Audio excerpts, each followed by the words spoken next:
Hi there, Randy Green here. It is September 7th and it is the 7/16/21 day, and there's absolutely no doubt that the energies are definitely pushing me in this direction, including leading me to a certain type of information. For now, I am watching streaming Danish television, and I'm watching a lot of Danish documentaries, and the ones that have kind of been on the tapestry of information that's been pushed my way is, interestingly enough, the moon landing and the Nazis, as in kind of how NASA was influenced by what we call immigrants from Germany. Just leave it there.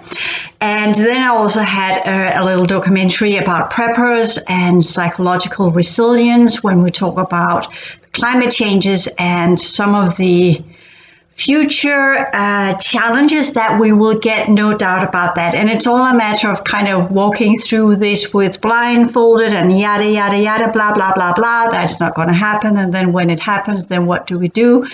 To the extreme preppers, of which we, of course, know the majority of these are in the United States, where it kind of makes sense because the weather over there and the challenges over there are to a large degree different than what they will be in Europe. But there can still be these blackouts of energy, so to speak, where we will not have electricity, and if the electricity goes, the water supply will go, and some of these challenges. And I don't think that we in the Western world are prepared for this, which we also saw in Germany. And we could say what is happening now around the globe is this slow preparation of humanity to go into a different type of reality than the one we had the last 100 years.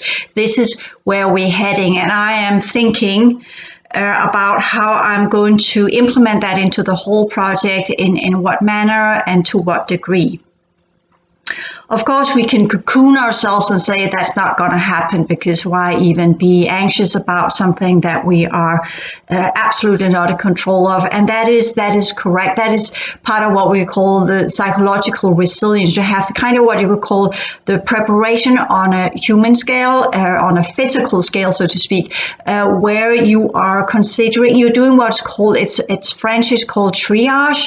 You're kind of looking, you're assessing the situation of where you live. What are the circumstances, what are the chances, and what are the strategies, and what can you do where you live? So, for instance, if we have a power shortage that will take away water and electricity, how are you going to survive for 3 days? Because that is technically, if we do Danish government, this is what they see as the time period from, for instance, if we have a solar storm, that is where that will hit us, and then there will be a power outage for 3 days until they have restored it and the generators are up and running, and before they can get the allocated water trucks and these kind of things. So I would say the logical thing for us living in the Western world that do not have our own farm and all these kind of things, that are living in some sort of apartment or some kind of complex where we don't have access to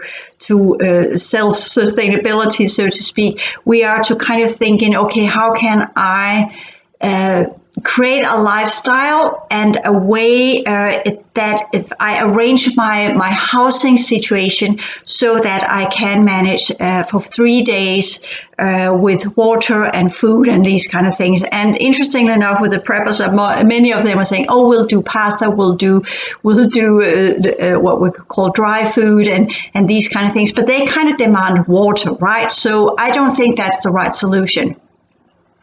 I more think the right solution is to really learn to live in a minimalistic way, to change the way that we are eating on a daily basis, to change the foods we have in the house, and I always have for food enough for a whole week. I only shop once a week, so I have for an entire week what I need, and I'm focusing on some of the things will be in the fridge. For instance, I'm storing some water, 3 liters of water in the fridge, and you say, well, what's the point? Or in the yes, it is in the fridge, where it will be frozen, and you can say, well, what's the point of that? If the electricity goes, then that will not be possible to be in the fridge, and it will, what do you call,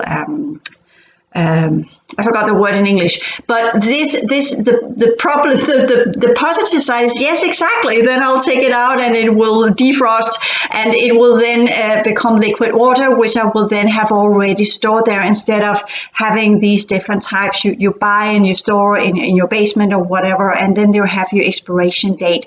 This is me just taking the cylinders in which I get my plant milk. I have then rinsed these, and then they're made of carbon, and then I can put them into the fridge, and I can have 3 or 4 liters there, and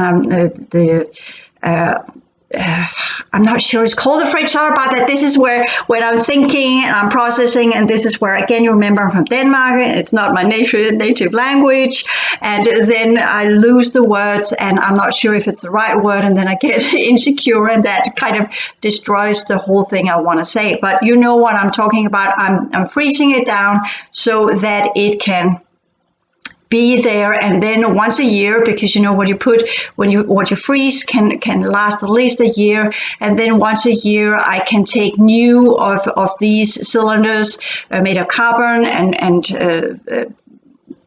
insulated with some kind of plastic, so the liquid is in there, and then I put it in the freezer. And that's an easy way to recycle, as well as having enough water for 3 days, and then after that figure out what are you to do, so to speak. So, and again, the way I live and the way I eat are very simple. It does not demand a lot of cooking. It's what I have in my fridge, and that's the cooling system that is within what we call normal food. That is, it's called a freezer. There the word came. I'm freezing things down. Interesting. Sorry about that. That was my language center in the left hemisphere that was not connected to the right hemisphere there. Okay, so I put the liquid water in the freezer, so it freezes up, and then it can last there for a year, and it doesn't take much. And then if we have a power shortage, well, then it's easy for me to take up, and I will have 3 to 4 liters of water that will then defrost, and then it will be ready for use, so to speak. And it doesn't take a lot of space, and it's easy to have there, and it's just for 3 days. Then, of course, if whatever is going on is lasting more than 3 days, well, then you're in the jam, so to speak. And in the normal fridge, I have my food is mainly composed. I'm plant-foodtarian, and I only eat 1 meal a day that is made up of what we call prepared food, vegetables. I prepare myself. I don't have many pre-processed products. I have raw products, and I cook myself, and I do everything from scratch. And I've kind of minimized my use of what we could call processed products, and literally just kind of made it as simple and natural as possible. And one of the plus sides of constantly doing energy work and keeping your energies in a high vibration is actually that you eat less. So this is also to be taken into consideration. Either way, this is kind of where I say, okay, could I then make some kind of course where this is just a simple kind of thing. You don't need, you can just look up on the internet how to prepare yourself and then make up your own mind.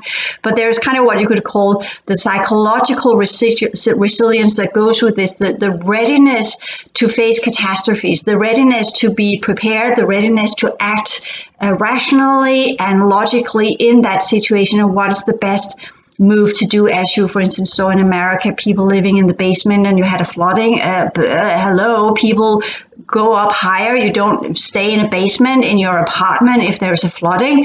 You go up. And this is, again, as we saw with the wildfires as well, people are reluctant to leave their home. So this is also when you have to be able to have this strategic mindset where you go in and you look and say, okay, what is the right move here? What do I need to do? Am I going to stay or am I going to leave? And this is what we call base program, resilience and base program strategy, where you are You are not living in a bubble of not knowing, and you're not putting on the blinders, but you are actually looking and say, okay, if that should happen, then what would I do? How can I manage this? Can I make a bonfire in my garden? How would I do that? And the way I live now, how would my success rate be if there were a power shortage, if there were complete no water and no electricity?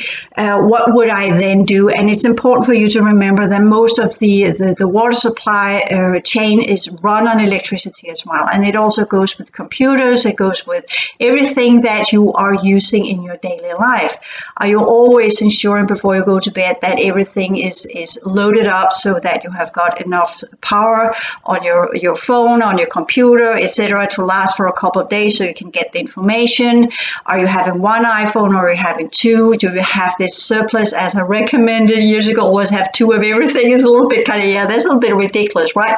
Yeah, well, it isn't if you kind of think about it, and you're going out with a power shortage. How long is your computer going to last on its battery? How long? Typically 13 hours, right? How long is your iPhone going to last if you constantly look up information, and onward and so forth? So, and it's a simple way to do it. You have this natural tendency to, when your old phone is not really getting the new updates and it can't receive the new updates, you buy a new phone. You just keep the old phone, so you have that one on the older type of what we call network that is still able to access the internet, and then you have the new phone which you use in daily circumstances. So you just keep the old phone, and that's an easy way to go around it, right? Anyway, so these are just some of the things, and I know this is, and it must be something that I at some point,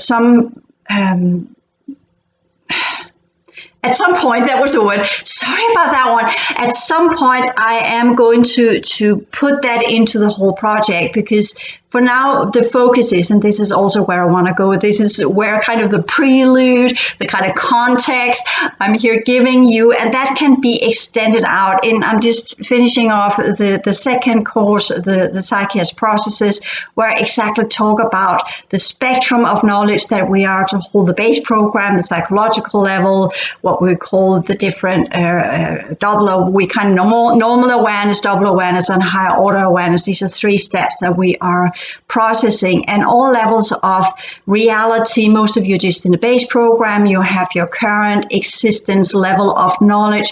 You have not yet bridged into past lives and other alternate realities, so you don't really have the double awareness yet. And many of you have not even accessed what we call the higher order sciences, that goes into existing in past, present, and future, where you see every single event in your life in a spectrum of past, present, and future. So this is where you kind of when you do on the free whole project material, I put a short update, and that is kind of that past, present, and future knowledge that kind of goes with the alternate realities and what's going on the other side of reality. And we can ask ourselves, is that important for me to give you that level of information? And again, we can say perhaps not. Perhaps that is just kind of what we could say when you read the news on The Guardian or wherever news you're reading, and you're reading about something that is happening in Australia, you're reading about something that happens in a different country where you're not living. Is that information that is important for you, or is it just kind of entertainment, so to speak? And we can always discuss that little is it or is it not important information? Is it something that you should actively read and become part of and give energy, and by that one, give your energy to something that is happening on the other side of the earth? Or should you just cocoon yourself and just stay focused on what is yours to focus on, and what you feel is just your local environment where you are to give your energy? And I would say, and this is where I talk about in the Psyche processes, that when we do this work, we are to some degree to isolate and segment ourselves without becoming what we could call a sect, or becoming something that is seeing ourselves as something better or whatever. But it is a part of the jurisdictional division that is happening on our planet right now amongst humanity. And I describe that in the whole philosophy book. And for those of you who have the book, you read it when you got the book and you have then forgotten about it, I think you should reread it again and see some of the things I actually explained about 2020 and 2021, and what was going to happen there and how that has unfolded. So you kind of get this is how it was explained from the other side of the alternate reality setting, and this is what actively happened inside of our reality. So this is where I want to go with that level of information. 2 seconds, there's something going on. I'm going to pause this one, so it's going to be a very short part 1, and I'll continue in a part 2. Thank you.